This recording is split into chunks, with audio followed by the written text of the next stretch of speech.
With rates of homelessness surging, cities across the country are trying to combat the crisis. The situation's only escalating, and we're seeing more and more people unhoused. The latest federal data from the Department of Housing and Urban Development reveals an alarming 12% increase in homelessness from 2022 to 2023. At the same time, we're seeing more and more friction and frustration from community members. But for years, leaders in several states said their hands have been mostly tied.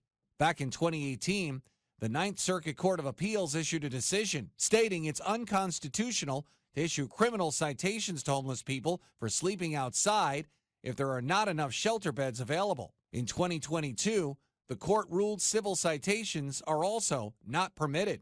If these civil or criminal penalties can be enforced, it will likely go back to a status quo of cycles of incarceration, which also facilitates cycles of homelessness. Fed up over a lack of progress, the small Oregon town of Grants Pass is taking the fight all the way to the Supreme Court.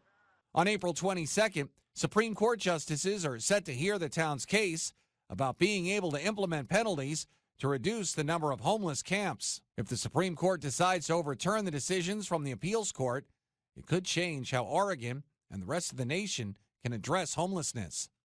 Maybe then we can start policing the parks again, but we still have like 200 people who have to go somewhere. And so I just don't really see how that resolves the issue. Ted Lindner, Fox News.